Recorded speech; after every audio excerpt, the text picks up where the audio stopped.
Hi! Hi, Sheena! Siyempre, congratulations! Ang Thank ating, you po, Konsi. siyempre bago yan, magandang araw po sa inyo kabulian. Ang oras natin ngayon ay pasado 12:00 na po ng ating gabi, no? August 10 na po ngayon, pero ito, ipopost din natin itong video na to maya-maya ngayong araw. Pero we're very grateful dahil kasama natin ngayong gabi. Ako, binati ko na siya, ang ating very, very proud kabaluyan po. Very, very proud tayo, mga kabaluyan, dahil isa po sa nakapasa sa psychometrician licensure examination at top 10 pa noon ang nasabing exam ang ating kabaluyan, syempre, Sheena Cassandra Abalos Aquino mula sa Barangay Masin. Yay! Yay! Hello po! Good day po sa ating lahat. Sorry, wala pang sound effects, no? Pero, Sheena, grabe, kumusta ka? How are you feeling right now? Ayan. So, as of the moment po, medyo hindi ko pa rin po siya napa-process, hindi pa rin nagsisink in sa akin ng malala, natapos na talaga. Pero I'm really, really grateful for everyone. Kanina pa tunog ng tunog yung phone ko. So, I really appreciate everyone's congratulatory messages. And sobrang grateful lang po ako kay Lord and sa lahat ng dinasalan ko ng mga santo dahil tapos na po at nag-top pa po tayo. Ayun. Paano mo nalaman? Asaan ka nung nalaman mo yung resulta kanina? Actually po, nag-message na po yung mga friends ko habang nasa CR ako. Ayan, so sobrang nabigla pa po ako kasi sabi ko, ano ba yan, medyo matagal pa naman yung pag-upload. Siguro, hindi pa ipopost agad-agad. So, nag-shower muna ako, ganyan. Tinitake ko yung time ko talaga, Konsi. Pero nabigla na lang may nag-miss call sa akin. So, minadali Oh, ko talaga maligo. Tapos habang nagpapatuyo ako ng buhok and everything, biglang na ako sa laptop ko talaga. Tapos do not disturb po muna ako ng phone kasi ayoko ma-spoil. oo, Ayoko oo, oo. ma-spoil sa mga balita. Tapos ayun na po, dun ko na po nalaman. Wow, grabe, no? Talagang naliligo ka pa. Opo. Yung sa parents mo, kanina kasama ko sila, si Tito John at si Ate Helen. Paano naman daw nila nalaman yung success mo kanina? Ang alam ko po, nasabi ko po kasi sa kanila na today yung target release ng date. Katawagan ko po kanina si mama. Tapos hindi niya po na-end agad yung call. So naririnig ko pa siya na parang kausap niya po yata yung mga colleagues or staff niya na sinasabi, lumabas na ba yung results? Ganon. So parang alam ko, inaantay din ni na mama yung results. Ganon. Kasi wala po kaninang umaga. Nag-aantay na po talaga ako ng results. So ayun. Tapos Wow. ang alam ko nga po, mas nauna pang nalaman ni na mama kaysa sa akin. Kaso hindi lang po sila agad tumawag sa akin. So ayun, pagkatawag ko, umiiyak po kaming tatlo sa call kanina. Ayun.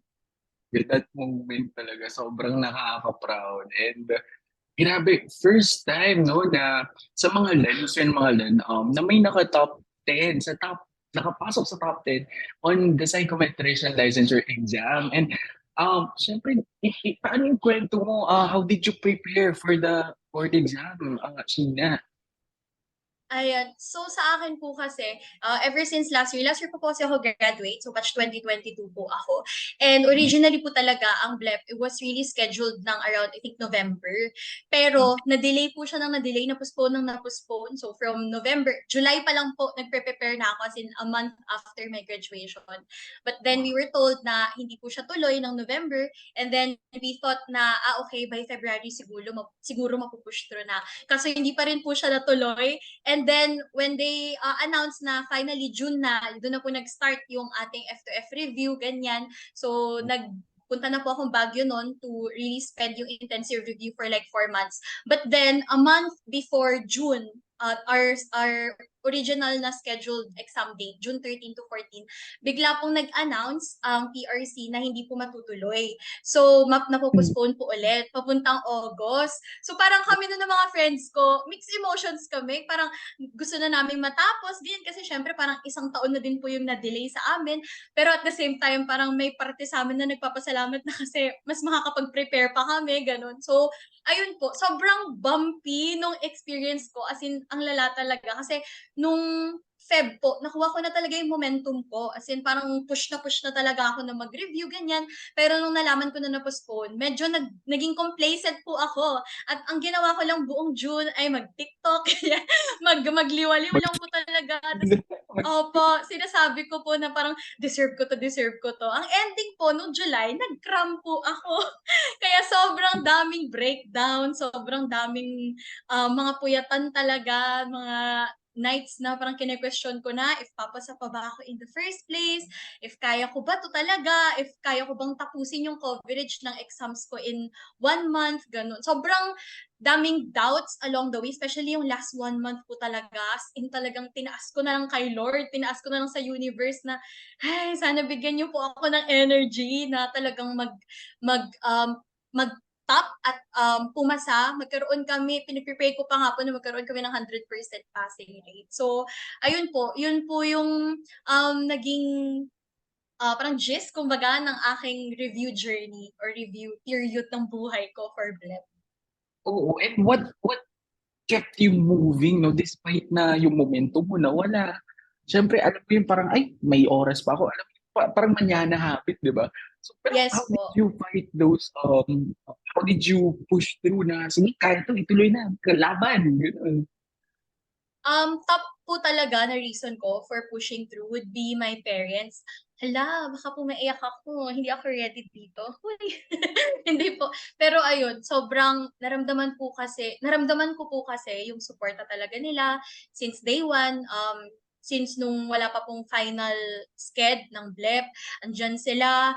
Nung days na parang umiiyak na ako sa Baguio, isang tawag ko lang kina mama, isang send ko lang ng picture na umiiyak, ayun sila agad, aakyat ng Baguio, susunduin ako or parang i-a-unwind ako ng kaunti para to blow off some steam, gano'n. So, sila po talaga yung main inspiration ko na parang, nakikita ko na sobrang tiwala nila sa akin. So, parang parang sa akin, 'di ba, pagbabalik ko sa kanila din ng, all those years na nandiyan sila sa'kin. And siyempre hindi lang po sa parents ko, pero buong family, as in todo suporta. Sabi nga po ng mga friends ko, nakikita yung mga videos sa'min with our family, ganyan. Parang grabe, buong pamilya mo talaga yung sumuporta sa'yo. And ayun, sobrang grateful po naman po dun. And of course, parte din po diyan yung friends. As in, if I were to parang really give, something na advice sa mga susunod na BLEP takers, yung mga people talaga that you surround yourself with, it matters a lot.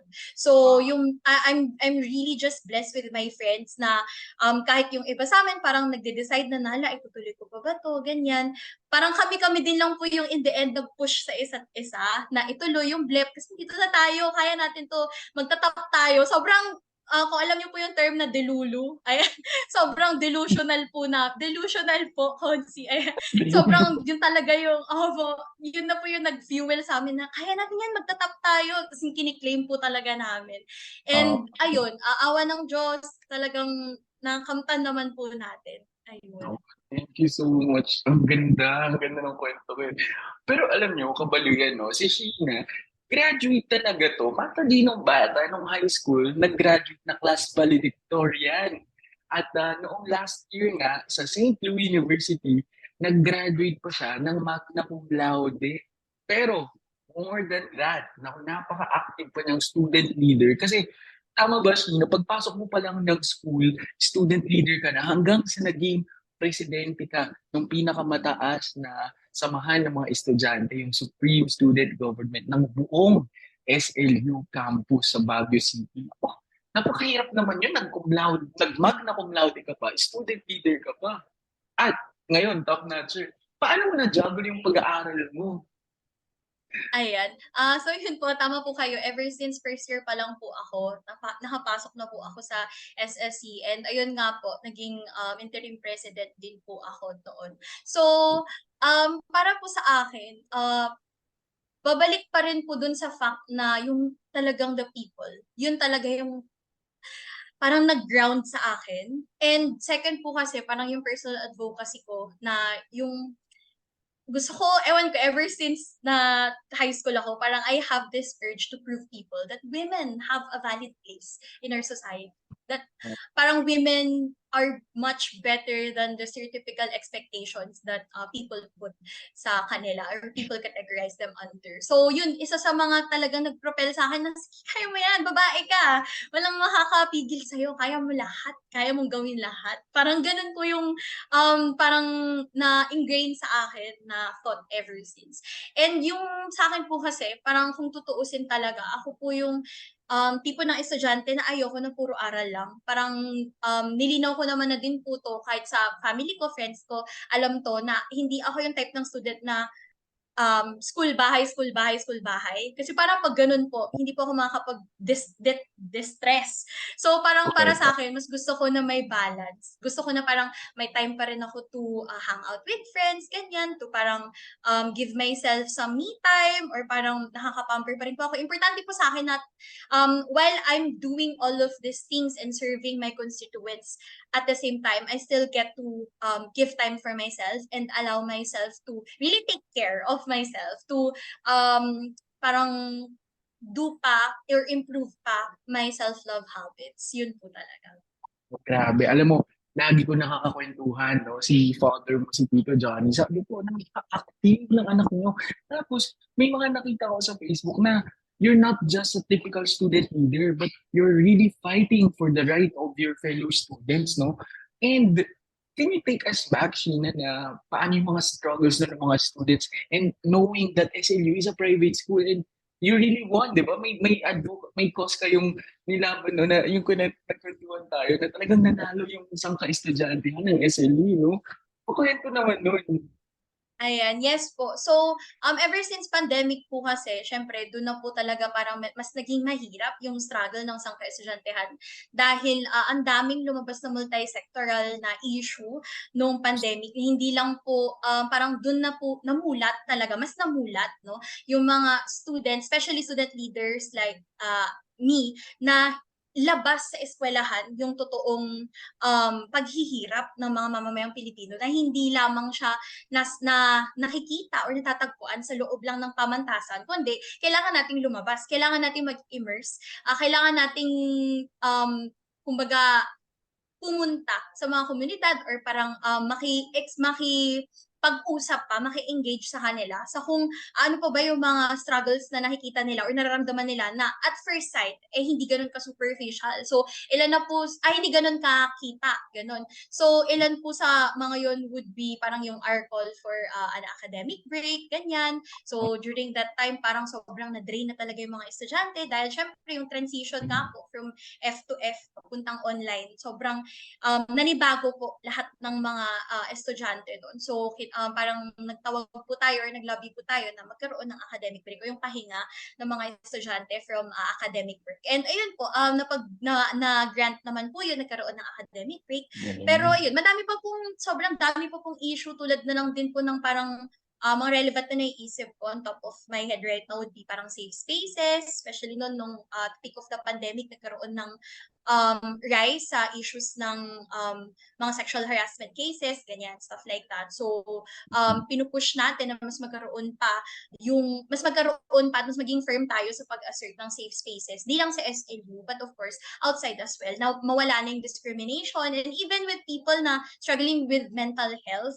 So, isa yun sa mga talagang nilalaban natin na mabigyan ng genuine na pagkalinga at pag-alaga talaga beyond seminars, beyond webinars, beyond educating people or raising awareness. So, yun po. Wow, grabe. Very well said, Madam President, no? Ang galing. And syempre, sobrang hanga ako kasi very close sa heart ko rin. Ito talaga, kasama ka dito yung sa mental health no, sa mga ganun. And ayun nga sa datos nung nakaraang taon ng Pangasinan Provincial Health Office ay number one yung mga LAN no, sa suicide rate sa lalawigan ng Pangasinan. Yun din yung dahilan kung bakit nakapagpasa tayo ng ordinance of mental health care dito sa mga LAN. And na-mention mo yung mental health. No?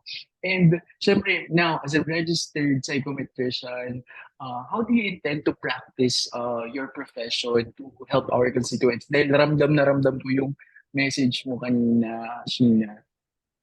Ayan. So, to relate na lang din po with what I said earlier, hindi dapat siya natatapos para sa akin, hindi dapat natatapos lang sa pag-educate, sa pag-raise ng awareness. Kailangan magsimula sa sarili nating tahanan. So ako bilang isang ngayon ay claiming registered psychometrician na po, ayan. So kailangan po na parang even within our own families, we do our best na talagang baguhin yung old cycles na toxic, yung mga nakagawian natin na pwedeng normal para sa ating mga parents, sa ating mga magulang. Importante na hindi tayo maging antagonistic sa kanila. Dahil from my experience, ayan, di ba, parang iba po kasi yung kinagisnan ng ating mga elders sa kinagisnan ng generation ngayon. And in as much as we know parang better in terms of like dealing with people who are struggling with mental health problems, it's also important na maging inklusibo tayo, na hindi tayo maging divisive sa pakikipag-dialogue, na maging mapanghamig tayo, na talagang we need more people to advocate for it. And one of the best ways to do that is to not kumbaga fight with them directly, or like hindi sila yun nga i-antagonize, no, hindi sila pagmukhain na parang villain kasi kung ano lang naman din po yung alam nila, eh syempre yun lang din yung kinagisnan nila, so we have to be really patient.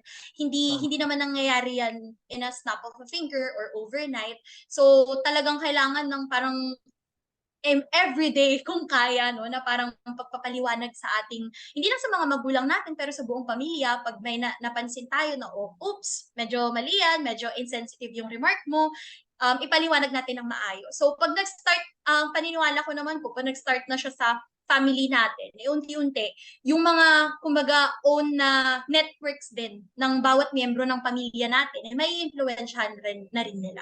So, ayun, parang ino-normalize natin, kumbaga, yung pag-treat sa mga people with mental health problems ng humane at with compassion. Wow, naku, ang galing kasi I can relate kasi syempre bilang tatay doon, sa dalawang anak ko rin, yung asawa ko ay nagko-correct sa akin na, hindi pwede yung ganyan. Ganyan kasi syempre, yung mga anak mo, lumalaking babae, and they own themselves, di ba? Kailangan bago halikan yung anak mo, magpaalam ka, pwede ka bang ikis, di ba yung mga ganun? At Yes kinokorek ako po. ng asawa ko talaga na bago ihag, o ihag mo si tatay. Tapos kung ayaw talaga, di wag, di ba? So yung Opo, mga opo. simple things na tama yung sinabi mo rin na it really takes a lot of time, education, and understanding also, lalo na yung mga mas senior sa atin. No? And I really appreciate your messaging. Ano? Right now, sa mga edad, marami no? Yung mga kumukuha ng kursong psychology na mga kabataan talaga. No? And syempre, isang malaking inspiration Sheena sa kanila kasi isang tagang mga edad nag-top 10 out of thousands. No? More than 8,000 yung kumuha. Pero 73% lang yung nakapasa, no? What's your message to them, these future registered psychometricians, Sheena? Ayan. Unang-una sa lahat, prayers and manifestations work. Yun talaga. Tinatak ko na sa utak ko, sinasabi ko na lagi, every time may nagtatanong sa akin, oh, kumusta na review? Tapos parang ako, eto, on the process of being a top-notcher, ganun na talaga ako. As in, sobrang, in my term nga po, delulu. Ayan. So parang talagang, opo, tinatak ko na sa top-notcher ako. Every time na kakamustahin ako ng mga tao, I think top-notcher yung nag-aaral din. So, yun po yung pinakauna, prayer talaga and manifestations. As in, lahat nga po ng mga santo na kilala ko, like ganyan. And even a day before board exams, naglibot po kami sa Manawag, Wow, nag-visit po grabe. kami sa, even in our church, nagpa-bless po ako, ganyan. So, talagang naniniwala po ako sa power ng prayers and manifestations. And even during those times na I was close to giving up already, I really felt God's guidance, and I really felt that I was divinely protected by God and by the universe. So, ayun po, talagang unang-una yun. And pangalawa, maniwala sila na kaya nila. Syempre, manifestations and prayers won't work if you yourself parang hindi ka firm na kaya mong gawin yan. Third po siguro would be yung friends, yung the people na kasama mo magre-review along the way, and as well as your family. Ayun. And fourth, lahat posible basta may pinanghuhugutan ka.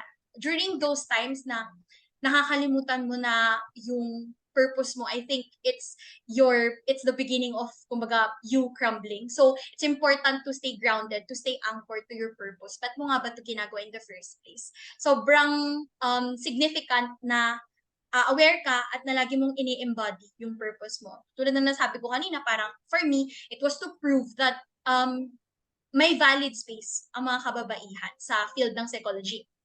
Given na psychology is a men-dominated field, yun talaga yung number one na nag-propel sa akin. And as well as yung mental health problems na nakikita ko around me na parang nung high school ako, bakit ganun? Hindi gaano parang napag-uusapan pa yung mental health during that time, back in the day. So that was parang one of the greatest inspirations na nag-push sa akin to take up psychology in the first place din.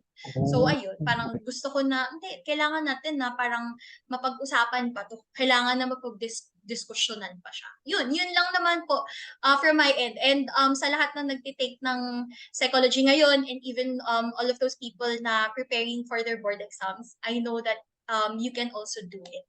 You can also do it. wow. Alam mo, naku, very well said, Gina. Alam mo, may nag-message sa akin. Ito yung asawa ko. May nag-post na estudyante niya. Nag-post to, si Mark Denver Gatchalian. Shout out sa'yo. Congrats. Kasi July 26, nag-post siya. Sabi niya, next na ako na ipopost ni Sir Con, si Aldrin Soriano, bilang psychometrician passer this August. Tapos sabi niya, claim this energy. Thank you, Lord Jesus, for using all the universal energy for this to come true. My life's transformation starts. Keep moving forward. This is 4 days before the exam. Kaya, tapos naalala ko yung sinabi mo na manifest talaga, no? Manifestation, Yes, prayers. manifest. Grabe. Opo. Napaka. Pagpupunuin mo talaga, Konsi, yung paligid mo ng positive energy lang, ng people who genuinely root for you and your success. Talagang, hi, what, ano na kasi yung saying na yun? What your mind can conceive, your body can achieve. Yun talaga. Oh, nice. Wow, grabe. Okay, Sheena, grabe. Moving forward, marami ang nagtatanong. Top 10, grabe. Out of 8,000 plus nag-take ng exam, no? What's your next plan na in life? Syempre, ay, alam ko nag-share tayo ng dreams natin together, no? Pero what can you share moving forward, Sheena? Ayan. So, at the moment, actually, sobrang double celebration po today. Kasi, bukod sa nalaman ko na nakapasa at nag-top po ako sa BLEP, ngayon din po lumabas yung notification sa akin na officially enrolled na po ako sa law school. So, ayan, that is what's next for me. Mag-aaral po ako ng laws. Hopefully po, mag-succeed din po ako doon. At makuha ko talaga yung grit to continue. And of course, besides law school din po, I would like to very much stay active din sa psych field, especially sa mga advocacy causes and programs, initiatives ng psych related to gender equality or women's rights, women's mental health, LGBT rights, ganyan. So, gusto ko din po na maging active pa doon. But yeah, so far, yun po yung nilulook forward ko at the moment. Oh, yeah. Sobrang nakaka-proud. Grabe. And talagang double celebration, no? Grabe naman kung ibibigay talaga ni Lord sa'yo. Talagang minsan ang Buhos. bagsak na buhos na Opo. blessing, di ba? Grabe. At this moment, Sheena, ano yung message mo naman, no?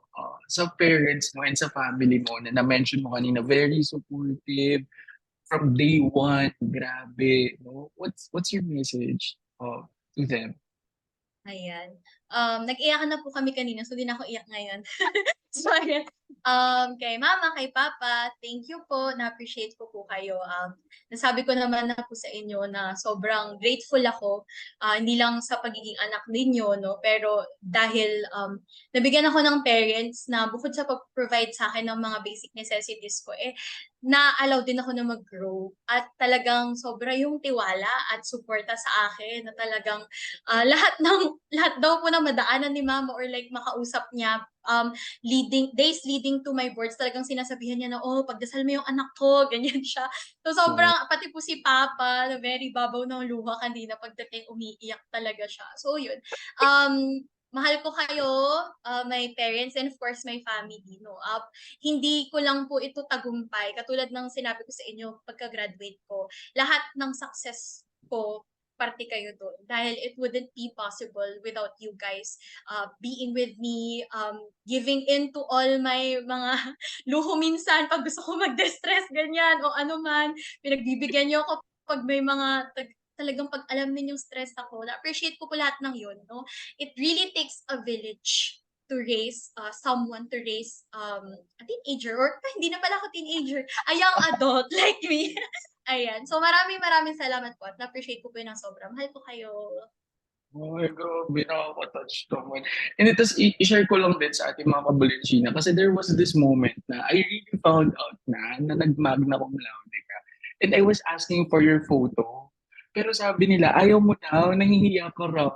Ganun mag Sabi ko, ayaw niyo pabati. Sabi ko, napaka-humble naman ng batang to. Sabi, pero, Opo. humility yan. Magna cum laude ka. Ang humble. And ayaw mo ipapost. Opo, Consi. Nalaman ko po kasi noon na parang magna cum laude nga po ako, nagagraduate. And we were on the way pababa sa Pangasinan. So, nasa biyahe kami from Baguio. Tapos syempre, kasama ko nun sina mama. So, na-inform ko na sila agad. Tapos parang sabi ko, na mama, wait lang. Na-chika na po pala sa inyo agad. Ang bilis mag-travel ng balita Kasi talaga. ready na yun. I-post ko na. Tapos sabi, Opo. si, si, Opo. okay, that's really, that says a lot about you. And sabi ko, ito this time, ako, hindi ko na ipapaalam. Ipopost ko na kasi top 10 na to. Sabi ko, hindi lang pride ng family, pride ng buong mga lad, di ba? Kaya we are very, very so proud of you, Sheena. And I told Tito Johnny nga na I told him na we will be passing a resolution na commending you. Kasi, pinapasin natin ito sa Sanggunian kasi we want you guys to be part of the history of Maldan na sa legislation natin, through legislation na part kayo no ng nagbigay ng honor sa ating bayan. And we look forward to you, Attorney Sheena Cassandra Aquino. Pero alam mo yung mga friends mo, ima-manifest na natin yan, di ba? Tama po. Tama po. Pero yung mga friends mo, they call you Cass, di ba? Cassandra. Or what do you want to be preferred na? What do you prefer na tawag sa'yo? Cass po yung tawag sa akin nung nasa Clarice pa po ako during my junior high. Pero pag akyat ko po ng Baguio for some reason, my friends started calling me Shay. Yun na po, yung naging nickname ko ever since. Okay, Yes. naku naman, Shay. Sige, Shay na lang, di ba? Shay. And, naku, anyway, we are so very proud of you again. And alam ko, no, through this interview, marami kang na-inspire ng mga kabataan, mga Lenyo, yung mga future registered psychometricians kagaya mo, mga future top-notchers din. And eventually talaga, naku, mga future lawyers din na magiging kumpanyero mo, di ba? And Yes. nako, thank you so much for your time. Alam ko, nako, 12:00 pasado na ng madaling araw. Pero you really took this time na makapanayam kita. And nako, I'm so, so happy. Kanina nga, grabe hindi ko alam gagawin ko. Isusulat talagang nagmuni-muni muna ako kasi sobrang i-digest yung information. Kasi first time ko rin bumate, no, ng top-notcher. Ala, thank you po. Kaya sabi ko, talagang, alam mo yung pagsusulat ng caption kanina, talagang niramdam ko na yun na hindi to ordinaryong pagbate kasi ang babatiin mo, top notch. Di ba? Thank you po, Consi. Thank you po. Thank you also, Sheena. And nako, I, for one, will pray for your success, no? And to also, hopefully we can work together, we can collaborate, no, on helping our fellow mga Lenyos, especially our youth for mental health advocacies. And tama ka doon, no? Ako, I agree with you, Shay, nang sinabi mo na let us normalize the conversation about mental health, no? Huwag tayong matakot na pag-usapan to kasi the more that we talk about it, the more na we open ourselves up for people, especially those who are struggling na hindi kasi natin alam na nakangiti siya pero deep inside, di ba? Pero once you get to talk about it, di ba?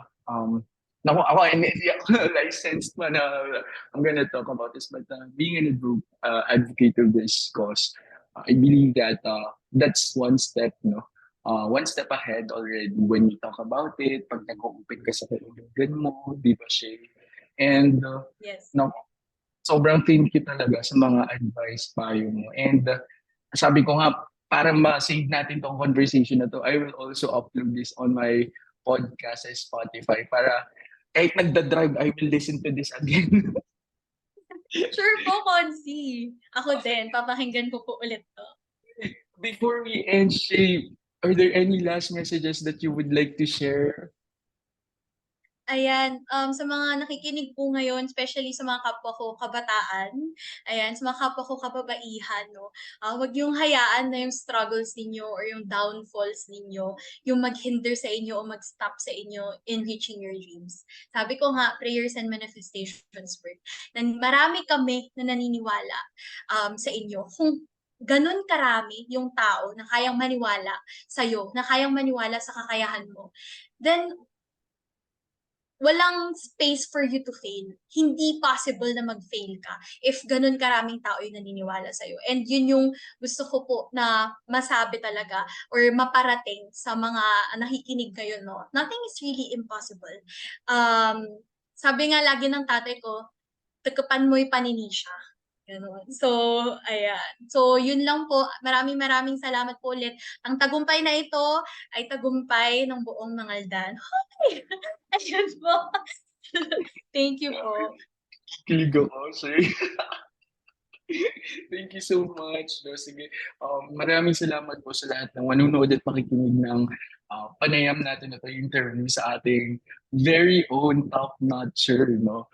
Shay, ako maraming salamat and God bless you, Shay. I'll end this Thank you already, po. pero I hope we can still talk after this, no? Thank you. Thank And you po, Consi.